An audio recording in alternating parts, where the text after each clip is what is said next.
자, 하나님은 저와 여러분을 사랑하십니다. 그리고 저와 여러분이 속한 우리 교회를 너무나 사랑하십니다. 자, 우리 교회 몸은 바로 우리 예수님이시죠. 그래서 이 몸이 건강하게 자라길 원하시는데 이것을 위해서 필요한 것이 무엇입니까? 바로 한 사람 한 사람이 영혼이 필요한 거죠. 자, 그런데 우리 교회에서나 가정에서나 간혹 가다가 고난이 찾아옵니다. 그런데 고난이 찾아온 것을 보면 대부분 갑자기 찾아오는 어떤 큰 사건 때문에 고난이 찾아오는 것이 아닙니다. 미루는 작은 습관, 해야 될 일을 하지 않음으로 말미암아 자꾸 미루다 보면 그 미루는 작은 습관 때문에 그 습관에 쌓여서 고난으로 우리에게 찾아온다라는 것을 알게 됩니다. 처음에는 아무것도 아닌 것처럼 보입니다. 그러나 그 사소한 습관 하나가 균열을 일으키게 된다는 거죠. 자, 관계가 깨지는 것, 그리고 믿음이 약해지는 것도 동일합니다. 왜 관계가 깨질까요? 자꾸 미루다 보니까 관계가 깨지고 그래서 교회가 흔들리게 되고 가정이 흔들리게 되는 것을 경험하게 되는 거죠. 믿음도 마찬가지입니다. 여러분 믿음이 갑자기 좋아집니까? 그렇지 않습니다. 자꾸 이렇게 오늘 해야 될 것을 자꾸 미루다 보니까 이처럼 믿음이 자람이 없는 거죠. 자, 그렇다면 반대로 고난을 이기는 것도 마찬가지입니다. 여러분 어떻게 고난을 이기게 되느냐? 특별한 능력으로 되어지는 것이 아니다라는 겁니다. 미루지 않고 지금 해야 될 일을 우리가 성실하게 하다 보면 우리가 고난을 이기게 되는 겁니다. 그래서 자, 오늘 말씀의 제목이 뭡니까? 고난을 이기는 키는 뭐다? 성실함이다 라고 제목을 정해보았는데요. 여러분 그러면 자, 우리가 어떻게 하면 이 성실함을 가지고 이 고난을 이기고 관계와 믿음을 지킴으로 말미암아 공동체를 건강하게 세울 수 있느냐? 자, 첫째로 주님께서 먼저 하라고 하는 것을 우리가 미루지 않고 그것을 성실하게 하는 게 중요하다는 겁니다. 공적인 일이 아니면 개인적인 일이라면은 미루지 말고 지금 관계를 푸는 게 중요하다라는 겁니다. 자, 2절 말씀 보시기 바랍니다. 자, 2절 말씀 보니까 내 입의 말로 내가 얽혔으며 내 입의 말로 인하여 잡히게 되었느니라 라고 하고 있습니다. 보증을 서줬을 때를 의미하는 거죠. 여러분 보증을 왜 서줍니까? 자, 오늘날은 보증보험 같은 게 있었지만 옛날에는요, 보증보험 이런 게 없었기 때문에 사람이 연대보증을 서줘야 했습니다. 여러분, 연대보증 아무나 서줍니까? 모르는 사람이 와서 연대보증을 서주세요라고 하면 서줍니까? 아니죠.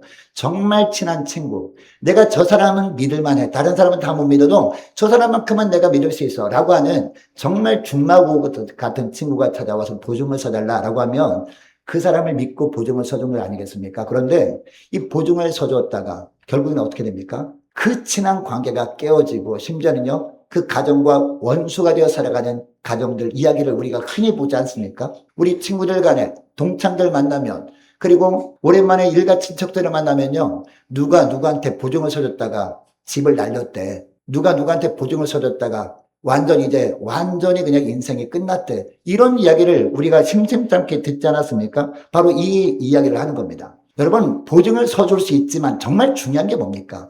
보증을 서줌으로 말미암아 관계가 깨어지는 것. 이것만큼은 막아내지 않습니다. 그래서 오늘 본문에 보니까 보증 서주는 이야기를 하고 있는 겁니다. 자, 이미 도장은 찍혔습니다. 주도권이 상대에게 완전히 넘어갔습니다. 이제 내 힘으로는 이 올무에서 빠져나올 수 없게 되었습니다. 이런 절박한 상황 속에서 하나님이 뭐라고 하십니까? 3절 말씀 보시기 바랍니다. 3절 하반절 말씀 보니까 너는 곧 가서 겸손히 내 이웃에게 간구하여 스스로 구원하되 라고 하고 있습니다. 이 짧은 구절에 보니까 세 가지 명령이 담겨 있습니다. 가장 먼저는 뭡니까? 곧 가라 라는 겁니다. 자, 무슨 얘기예요? 지체하지 말라 라는 겁니다. 그리고 겸손히 라는 것은요, 다투지 말라라는 겁니다. 그리고 간구하여 라고 하는 것은 무슨 얘기냐? 포기하지 말라라는 뜻입니다. 그리고 4절에 보니까 뭐라고 합니까? 더 강하게 말씀하셨는데 어떤 말씀하셨는지 4절 말씀 보시기 바랍니다. 내 눈이 잠들게 하지 말며 눈꺼풀을 감기게 하지 말고 라고 합니다. 잠을 미루더라도 이것부터 먼저 하는 것이 중요하다는 겁니다. 그만큼 급하다는 겁니다. 자, 5절에 보면 노루와 새를 예로 드시는데요.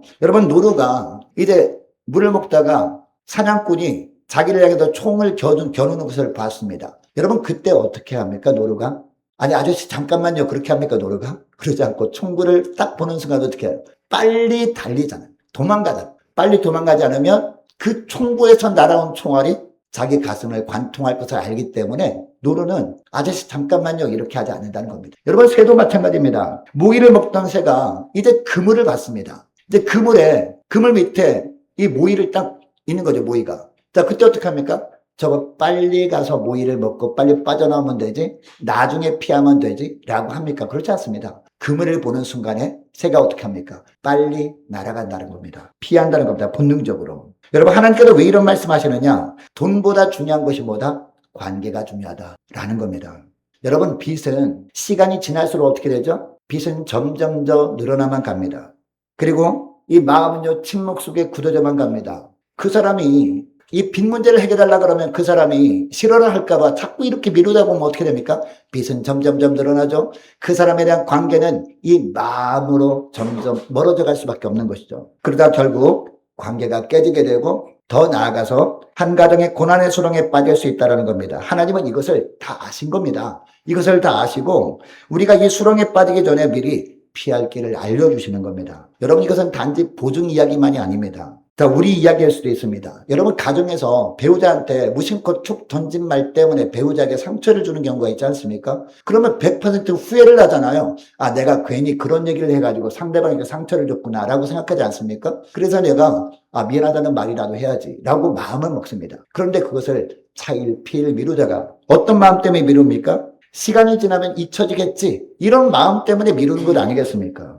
그러다가 결국은 이야기를 하지 못함으로 말미암아 처음에는 상처가 되는데 그게 나중에 응어리가 되고 점점 더 이제 화가 되어서 해결할 수 없는 지경까지 가게 되는 것 많이 보지 않습니까? 여러분, 부모와의 관계 속에도 마찬가지입니다. 이제 늙으신 부모님한테 하지 못할 일을 했어요. 그 부모의 마음에 이 못을 박는 그런 말을 했습니다. 자, 그때 너무나 죄송한 마음이 들어가지고 다음에 뵈면 꼭 말씀드려야지 라고 하다가 이 바쁜 일 때문에 차일피일 미루지 않습니까? 그렇게 미루다가 덜커덕 부모님이 돌아가시죠. 이 돌아가신 다음에 후회의 눈물을 흘릴 때가 얼마나 많습니까?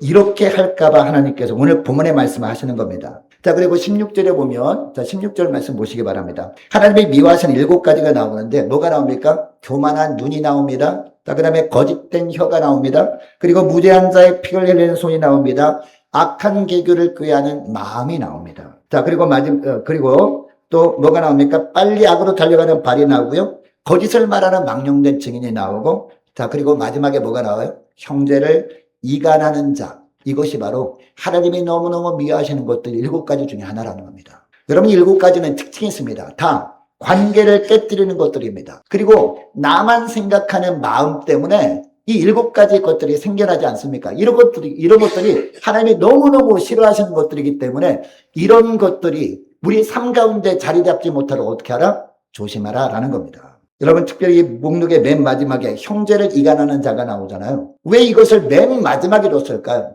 그만큼 중요하기 때문입니다. 그만큼 이 일을 심각하게 보신다라는 겁니다. 여러분, 마태복음 5장 23절 24절 말씀 보면 어떤 말씀이 나옵니까?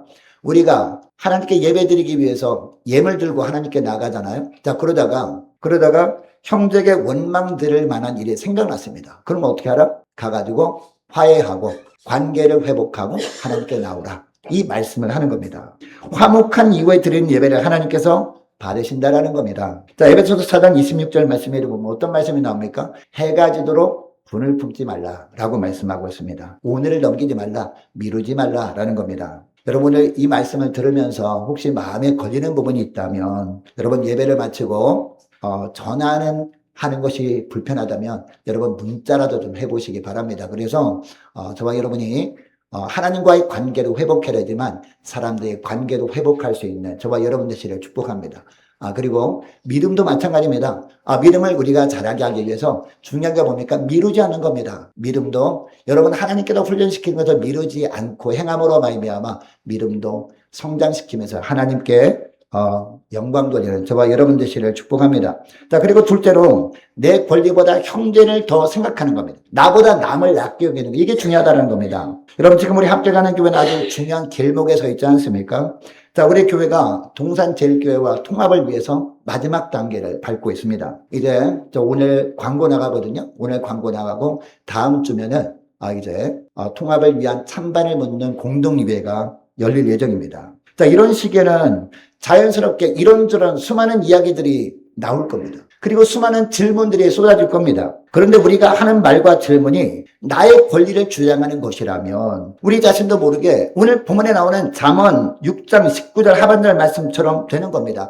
형제 사이를 이간하는 자가 되어버릴 수 있다는 것을 우리는 주의할 필요가 있다는 겁니다. 여러분 빌립보서 2장 1절에서 4절까지 말씀 보면 자 우리가 어떻게 이처럼 관계와 믿음을 지킬 수 있는지 그 비결이 나오고 있는데 자 빌립보서 2장 1절부터 보니까 오직 어떤 마음으로? 겸손한 마음으로 각각 자기보다 누구를 낫게 여겨? 남을 낫게 여기라 라고 말씀하고 있습니다. 각각 자기 일을 돌볼 뿐더러 또한 각각 다른 사람들 일들을 돌보아 라는 말씀이 나옵니다. 여러분 바울이 왜 이 내용을 빌립보서에 기록하고 있는 걸까요? 빌립보 교회에 어떤 문제가 있었기 때문입니다. 당시 교회를 충성되게 섬겼던 두 자매가 있었거든요. 오늘날로 보면 아주 믿음이 좋은 권사님들이었어요. 이 권사님들인데 주일을 감당할 때는 기쁨으로 주일을 감당했습니다. 근데 뭐 때문에 이렇게 다투느냐? 교회 안에 교리 문제라면은 상황이 다르죠. 교리 문제 때문이 아니었습니다. 교회에 어떤 일을 하는 문제 때문이 아니었습니다.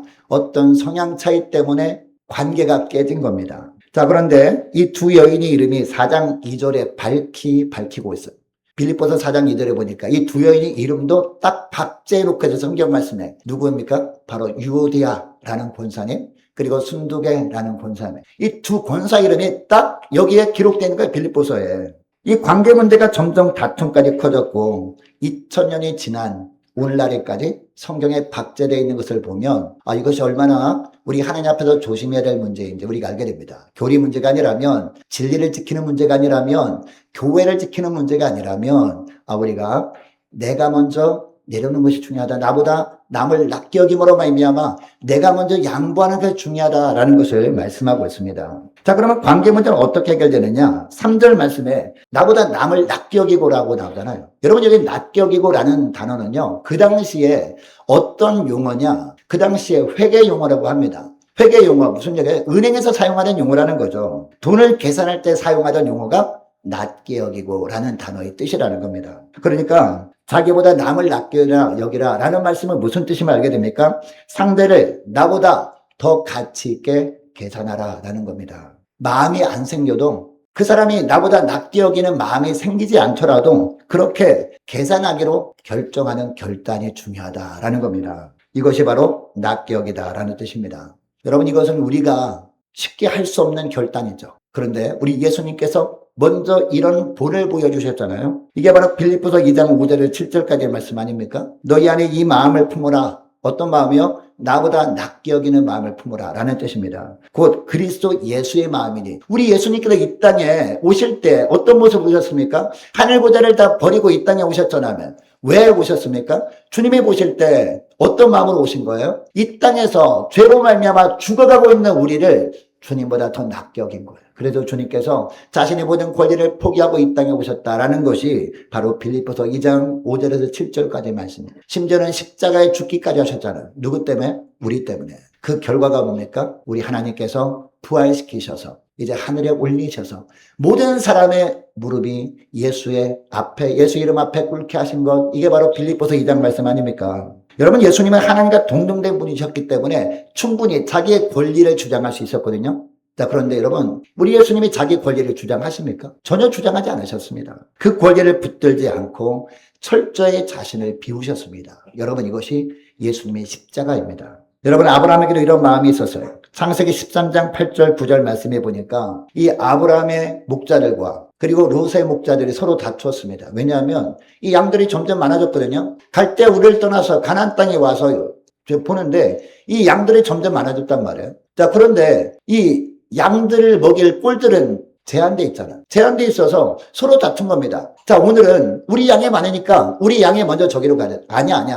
우리 양은 내가 연장자잖아. 우리 양을 먼저 보내야 되면서 서로 다툰 겁니다. 여러분 이때 여러분이 아브라함이 어떻게 합니까? 모세에게 말합니다. 우리는 한 친족이라 서로 다투게 하지 말자. 내가 좌하면 내가 우하고 내가 우하면 나는 좌하리라 라고 합니다. 여러분 어떻게 한 겁니까? 아브라함이 양보한 거죠. 여러분 이때 이 아브라함이 힘이 없었기 때문에 양보한 것입니까? 아닙니다. 그는 삼촌이었습니다. 그리고 이 롯에 비해서 어른이었습니다. 아브라함이. 그리고 하나님의 약속을 받은 사람이었어요. 모든 권리가 아브라함에게 있었던 것이죠. 그런데도 여러분 내려놓을 수 있었던 이유는 뭡니까? 이 아브라함은 볼 때 자기보다 롯을 더 불쌍히 여긴 겁니다. 자기보다 롯을 더 낮게 여겨준 겁니다. 여러분 이 넉넉한 마음이 어디서 나왔을까요? 내가 붙들지 않아도 하나님께서 채우신다라는 분명한 믿음이 있었기 때문이죠. 우리 하나님이 약속해 주신 그 약속을 믿는 분명한 확신이 있었기 때문이었습니다. 여러분 통합의 마지막 단계에서 우리가 지켜야 될 것이 무엇입니까? 형제 자매를 얻기 위한 예수님의 마음인 줄 믿으시기 바랍니다. 여러분 이번 주에 한 주간 동안 여러분 기도하면서 또 많은 이야기를 주고받을 겁니다. 이 통합에 대한 많은 질문들이 쏟아질 겁니다. 여러분 그때 저 대화를 하시기 전에 내가 지금 하려는 이 말이 내 권리를 지키는 말인가? 아니면 다른 지체를 더 귀히 여기는 말인가? 생각해 보시고 그 이후에 대화를 이어가시는 저와 여러분 되시길 원합니다. 그리고 이 한 주간 통합의 모든 과정을 하나님의 뜻대로 인도해달라고 더욱더 기도하시는 저와 여러분 되시길 원합니다. 성령께서 우리 한 사람 한 사람의 마음을 붙들어 주셔서 다음 주에 공동유회 하나님의 뜻을 이루는 귀한 도구로 쓰임받게 해달라고 간절히 기도하면서 한 주간을 지내시는 저와 여러분 되시길 원합니다. 자, 그리고 셋째로 느려도 개미처럼 꾸준함으로 고난의 겨울을 준비하는 것이 중요하다라는 겁니다. 여러분 서두에 믿음은 갑자기 생겨나는 것이 아니다라고 말씀드렸습니다. 믿음의 성장은 갑자기 이루어지는 것이 아니다라고 말씀드렸어요. 믿음의 성장은 어떻게 해요? 우리가 평소에 훈련을 거듭하고 또 거듭할 때 믿음의 성장은 이루어지게 되는 것이다라고 말씀드렸는데 이것을 위해서 필요한 것이 뭡니까? 개미 같은 꾸준함이 중요하다라는 거다. 이 말씀을 하는 겁니다. 6절 말씀 보시기 바랍니다. 게으른 자여 개미에게 가서 그가 하는 것을 보고 지혜를 얻으라 라고 합니다. 여러분 왜 하필 개미일까요? 힘센 사자도 있습니다. 그리고 높이 나는 독수리도 있습니다. 그리고 개미보다 훨씬 더 지혜로워 보이는 그런 원숭이 같은 그런 동물들도 있습니다. 그런데 왜 하필 그 작은 개미를 얘기하고 있는 것이냐? 여러분, 개미는 갈 때 어떻게 갑니까?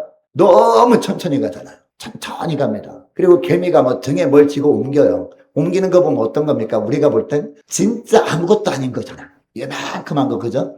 근데 개미는 땀 뻘뻘 흘리면서 끙끙대면서 여러분 개미가 쉬는 거 봤어요? 개미 중간에 가다가 우리 좀 쉬었다 하자 10분만 쉬었다 하자 그럽니까 개미가? 저 초등학교 때 학교 갈 때 보면 개미 행렬을 한번 봤거든요. 개미 행렬.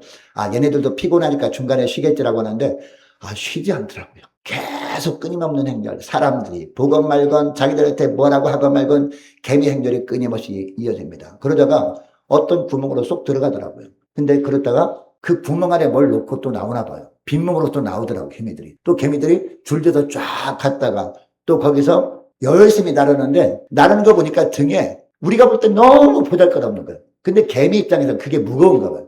끙끙 앓으면서 땀 뻘뻘 흘리면서 계속 쉬지 않고 일을 하는 것을 봤습니다. 그러면서 개미가 대단하다라고 생각을 했는데요. 여러분 하나님께서 개미를 칭찬하는 이유가 뭔지 아십니까? 하나님이 싫어하시는 것은 느린 것이 아니라 뭐다? 미루는 것을 싫어하신다 라는 것을 말씀하기 위해서 바로 개미를 예로 들고 있습니다. 여러분 개미가 미룹니까? 전혀 미루지 않습니다. 끊임없이 조금씩 느리더라도 하는 것이 바로 개미의 속성이라는 겁니다. 그래서 하나님께서 칭찬하시는 겁니다. 자, 8절 말씀해 보니까요. 먹을 것을 여름 동안에 예비하며 라고 하고 있는데 여러분 여기 여름은 어떤 기간을 말합니까? 영적으로 보면 여러분요. 웬만하면은 아무런 문제 없이 우리가 믿음생활을 할 수 있는 그런 기간을 말하는 거겠죠. 평안한 시기를 말합니다. 우리가 애를 쓰기만 하면 영적인 훈련을 우리가 쉬지 않고 할 수 있는 기간이 바로 영적인 여름을 의미합니다. 자, 그런데 이 여름이라는 단어 뒤에 뭐가 나와요? 동안이라는 단어입니다. 여름 동안이라는 겁니다. 하루 반짝하고 마는 것이 아닙니다. 그리고 한 계절 일하는 동안에 피곤하면 며칠 쉬었다가 또 하고 이런 게 아닙니다. 한 계절 내내 쉬지 않고 조금씩 계속하는 것. 언제까지요? 여름 기간 내내 그렇게 한다. 이것이 바로 개미라는 겁니다. 처음엔 부스러기 하나다 뭔가 싶기도 합니다. 그러나 여름이 끝날 무렵 여러분 고난의 겨울이 시작됩니다. 이제 눈보라가 칩니다.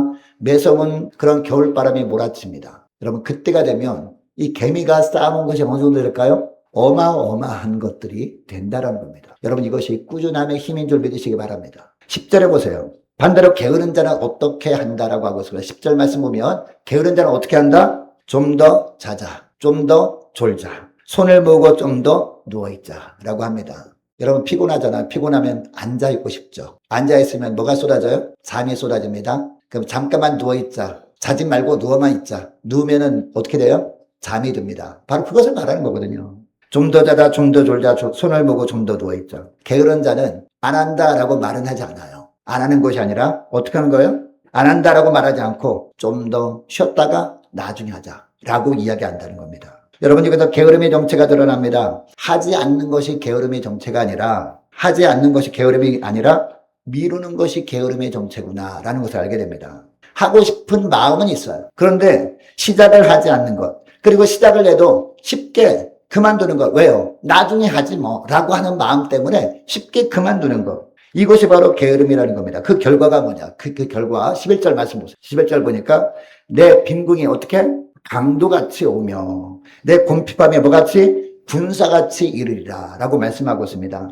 여러분, 강도 예고하고 옵니까? 전화해가지고 오늘 몇 시 몇 번쯤에 내가 니네 집에 칼 들고 갈 테니까 준비하고 있어 라고 해서 옵니까? 강도가? 강도는 예고 없이 오잖아요. 우리가 눈 뜨고 기다릴 때는 안 와요. 그러나 깊은 잠이 들 때, 그때 슬며시 찾아오는 것이 바로 강도죠.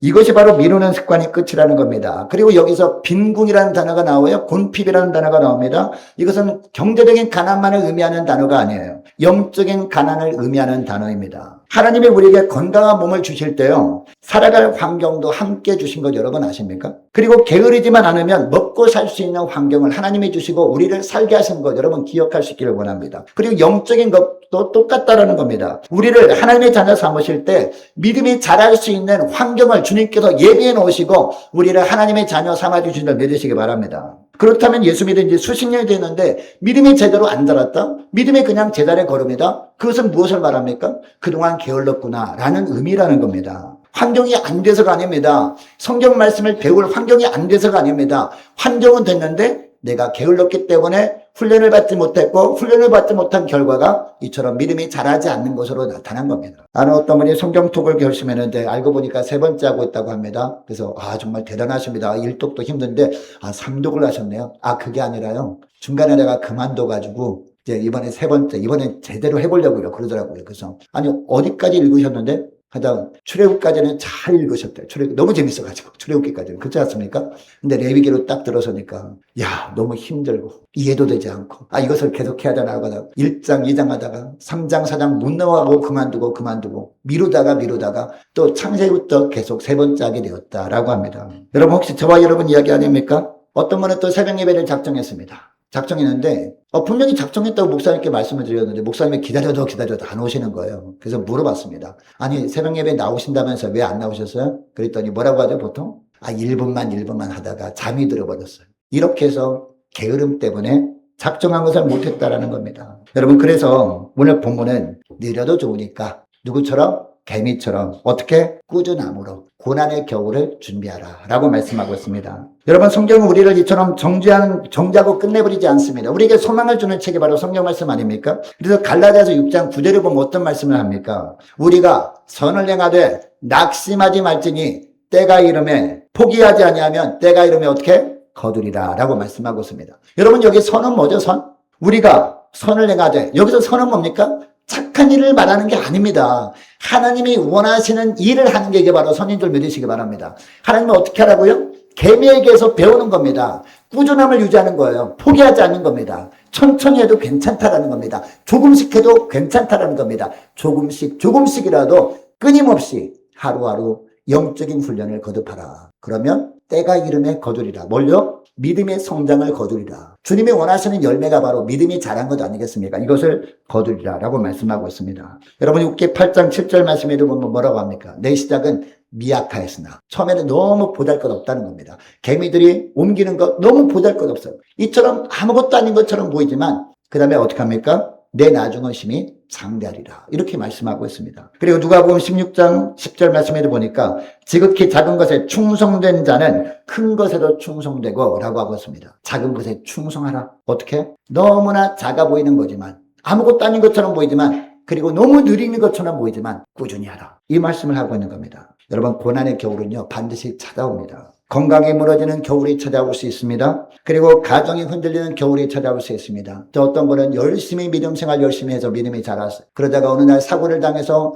이제 중환자실에 누워 있습니다. 여러분, 중환자실에 누워 있으면요, 성경 말씀도 반입이 안 되는 거 아십니까? 거기에 세균이 묻어 있을까봐, 바이러스 묻어 있을까봐 성경 말씀도 반입이 안 돼요. 폰도 들 수 없습니다. 그럼 어떡합니까? 이제 깼다 또 의식을 잃었다 깼다 의식을 잃어 반복합니다. 자, 그런데 그분이 회복하고 난 다음에 고백합니다. 내가 평소에 말씀을 열심히 읽어놓지 않았더라면, 열심히 기도해 놓지 않았더라면, 내가 평소에 조금씩이라도 성경 말씀을 암송해 놓지 않았더라면 큰일 날 뻔했다라는 고백을 합니다. 왜요? 이제 우리가 열심히 영적인 훈련을 거듭하다 보면 조금씩이라도 우리 심령에 쌓이잖아요. 심령에 쌓인 것을 언제 사용합니까? 바로 영적인 겨울에 사용하는 겁니다. 정말 우리가 기도할 수도 없고 우리가 예배드릴 수도 없는 환경에 처할 수도 있거든요. 그때 주님께서 꺼내서 사용하라고 주님께서 개미에게 가서 배우라. 꾸준하게 조금씩이라도 꾸준하게 열심히 믿음 훈련을 하다가 그때 사용하라라고 말씀하고 있다는 겁니다.